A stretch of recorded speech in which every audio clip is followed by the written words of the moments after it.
پیارے بچوں، باجی سمرین کی طرف سے خوش آمدید۔ آپ سن رہے ہیں دلچسپ کہانیاں۔ آئیں آج کی کہانی سنیں اور لطف اندوز ہوں۔ یوسف خود کو ظاہر کرتا ہے۔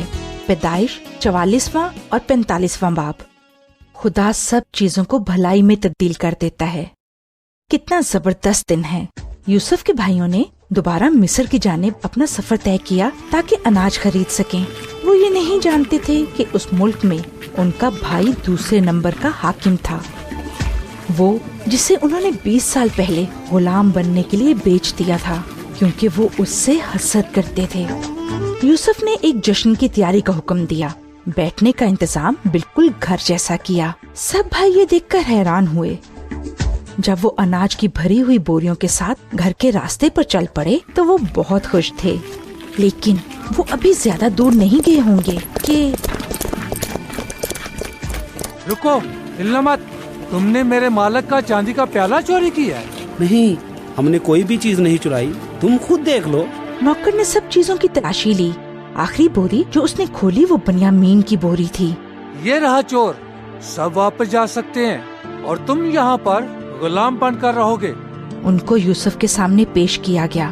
کانپتے ہوئے ان سب نے یوسف کو سجدہ کیا۔ اس نے کسی کو حکم دیا کہ وہ پیالہ کسی ایک بوری میں چھپا دیں تاکہ وہ اپنے بھائیوں کو آزما سکے۔ وہ سب بھائی اب مل جائیں گے یا پھر ابھی بھی ان کے دلوں میں برائی موجود ہوگی؟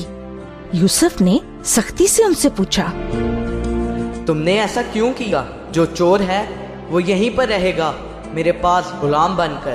پھر یہودا بولا، برائے کرم بنیامین کو واپس جانے دیا جائے اور اس کی جگہ مجھے اپنا غلام بنا لیجیے، ورنہ ہمارا باپ غم سے مر جائے گا۔ سب بھائیوں نے ایک ہی رائے دی۔ پھر یوسف نے خود کو ان پر ظاہر کیا۔ کیا تم نے مجھے نہیں پہچانا؟ میں یوسف ہوں، تمہارا بھائی۔ وہ کچھ نہ بول سکے اور یوسف خوشی سے رونے لگا اور ان سب کو گلے لگایا۔ خدا نے مجھے مصر میں بھیجا تاکہ تم سب زندہ رہ سکو۔ جاؤ اور جا کر ہمارے والد کو یہاں لاؤ، اپنے خاندانوں کو بھی۔ ابھی قحط کے 5 سال باقی ہیں، لیکن میں تمہارا خیال رکھوں گا۔ اس نے انہیں واپس گھر جانے کے لیے بہت سارے تحفے دیے۔ ان کا باپ بہت زیادہ خوش ہوا جب اس نے سنا کہ یوسف زندہ ہے۔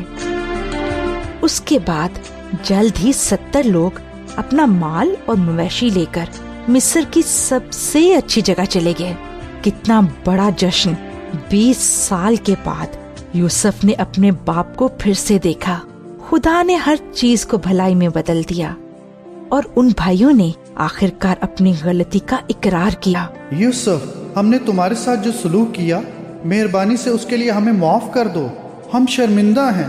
میں تمہیں معاف کرتا ہوں، تمہاری نیت بری تھی لیکن خدا نے یہ سب بھلائی میں تبدیل کر دیا۔ خدا نے ہر چیز کو بھلائی میں تبدیل کر دیا۔ یہ اس کا منصوبہ تھا کہ اس کے لوگ زندہ رہ سکیں۔ اچھا بچوں، اب باجی سمرین کو اجازت دیں۔ خدا حافظ۔ مزید معلومات کے لیے آپ ہمیں اس ای میل پر رابطہ کریں، دلچسپ کہانی @gmail.com DILCHASP KAHANI @gmail.com۔